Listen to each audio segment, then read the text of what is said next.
Hello, I'm Philip Stoden. I'm at Apex 2025, and I'm lucky enough to be joined by the keynote presenter this morning, Kevin Surace. Kevin, great to talk to you. Absolutely fascinating presentation this morning. You had the audience in the palm of your hand through the whole time, and I think you had some of them excited and some of them a little bit scared, which is always a good thing. Really excited to see where AI is going generally, but obviously specifically from a point of view of what's happening here. If you walk around, you'll see AI is plastered on all the booths. 10 years ago, it was Industry 4.0. I don't think we ever delivered on 4.0. Maybe AI will help get us across that line. What do you think are the most important things for the companies here to be thinking about with respect to AI when they're looking at the next stage of development of their products? Yeah, so look, I look at AI and Gen AI today as you want to use this for everything and every task you do during the day. Yeah. Now, you could be in sales, you could be in marketing, you could be applications, you could be in design, you could be equipment design, it doesn't matter. You will get more ideas even from whether it's Claude or Gemini or OpenAI, GPT-4 or whatever it is. You'll get more ideas than you had 5 seconds ago. Yeah. So why wouldn't you do that? For $20 a month or whatever it costs, why wouldn't you do that? And there's no question that then beyond that you say, okay, well, I've got this equipment. How could I use AI to improve the outcomes, improve the performance, improve the yields, and of course, it's imaging systems that are far better. We've had imaging for decades, but we weren't backing that, with deep learning models. Yeah. We were backing it with pretty simple, image comparisons. And now we can do something that's amazing, like 10 times better than we could do before. We can put IoT in all of our equipment. We can monitor everything that's happening in the equipment. Flow rates and current draw, and it doesn't matter, right? Every single thing. And so the more knowledge and the more data we have, the closer we're going to get to an industry that can run. Of course, everyone really wants to run lights out factory. Yeah. That's what we want. We want to push a button, it's a lights out factory, there's no one in there. The equipment doesn't need maintenance, nothing ever goes wrong, and the yields are 100%. That's the goal.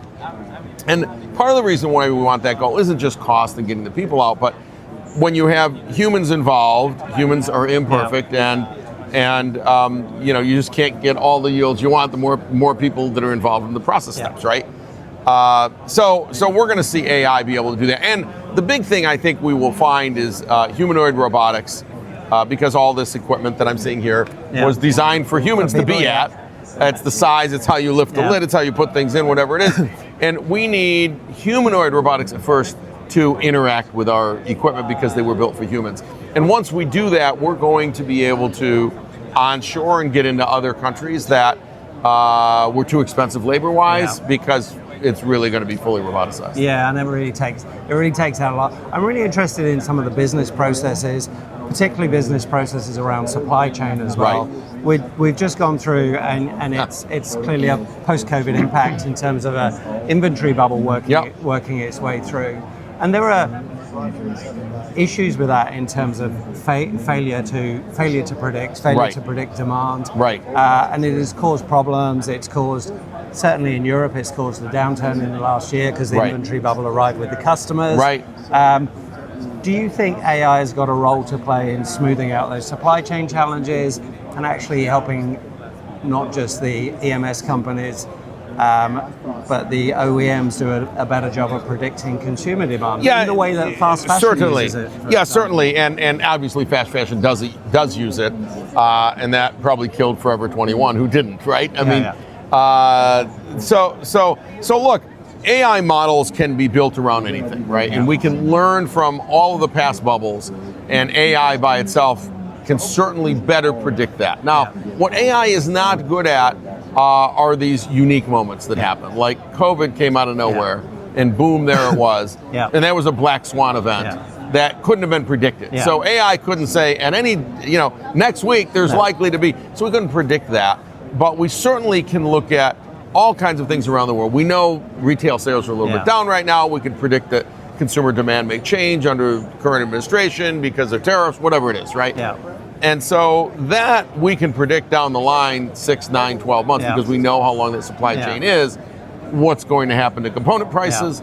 By the way, should you hold off buying? Or should you inventory quickly? It's a little bit like the toilet paper problem. At sort of towards the end of COVID, it was like you couldn't get anything because there just wasn't enough of anything. And you wish you had stockpiled everything, even though you spent 20 years just getting the JIT. And you got to JIT, you had no inventory of anything. No, that's right. I think what's curious there is that much as it couldn't have predicted COVID, surely it could have learned from COVID in perhaps a better way than we did, and perhaps predicted more of what would happen on the bullwhip end. Almost certainly. Almost certainly. And now that we have that data, we can do that. You talked a lot about the use of AI in content generation. I think it's really interesting, and I just wanted to talk to you about that because what I've started to do is take the transcripts of the interviews I do, I squeeze them into a nice tight focused AI model where it's just looking at those.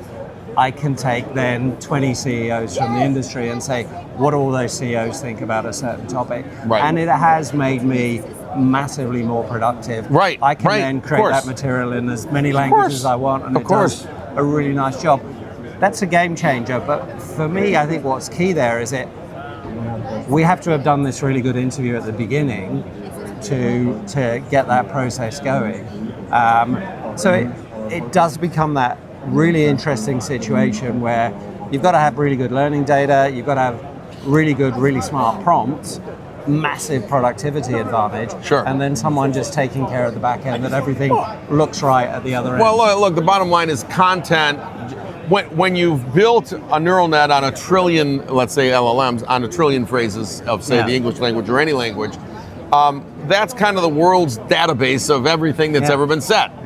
And so instantly preparing for an interview, you can prepare now in 5 or 10 minutes. Be ready on a whole topic that you didn't know anything about, right? The Neptune C+, it's a revolutionary true 3D inline dispensing process inspection. I want that. But I didn't know that much about it, right? But I could know a lot about it in just minutes. I can take an interview and summarize it. I can take an interview, there's now video editing stuff that will actually go through this, look at it, and say, I need 10-second clips, 20-second clips, 30. Boom, boom, boom, boom, boom, done. It's like, wow, I never really wanted to do that work, right? I mean, I had to do it. What I wanted to do is be the interviewer. Like, that's right. That's when I have the conversation. So this is making you much more productive, probably 10 times more productive than you've ever been. And you're better at your job because of it. You're producing better content because you're more learned on what to ask and what's going on. And you can even ask, Claude or ChatGPT or whatever, what 10 questions should I ask this person what should I be asking based on their website here? Boom. You might have thought of them, but I bet there'll be half of them you would have never thought of. And some nuance in there that you'll find. And some better for the audience. Better for everybody. Shake it up. Better for you, better for me, better for the audience. Everyone wins. I don't know who. The only people who don't like this are the people who don't want to use it. And look, I've been interviewed by people who say, well, I am not going to use this technology because I'm the old-fashioned way. So, all right, well. There with my quill and that's right. That's right. Scroll, There was a time we didn't have the wheel. But people had them. And remember, the internet show. I said this morning, right? There was a time when the internet showed up and no one wanted the internet at work because you'd play games or you'd shop or you'd do this or you'd do that. And today you can't live without the internet at work. You just shut down. You just close the shop, right? So all of our equipment is hooked to the internet. You can't do anything, right? No, you're absolutely right. And I think what's fascinating is how that change in productivity whilst maintaining the value of the skill really is an amplifier for what we can do. What I'm kind of curious about is we'll look to the internet and thought that was going to make our lives easier and maybe we could work less. As you pointed out, we're now available 24/7 because of the internet. We're really working more. And we'll work more. Are we actually going to get over the line and actually have some labor saving going on? Are we going to be able to spend some more time chilling out with our family instead of just working, Kevin? I have predicted this may happen, but one of the things in the U.S., not true in every other country, but in the U.S., is that we have a declining working population with more people retiring than are coming in the workforce. And we also have many of our companies are growing, not shrinking. And so that means you have to grow with less people.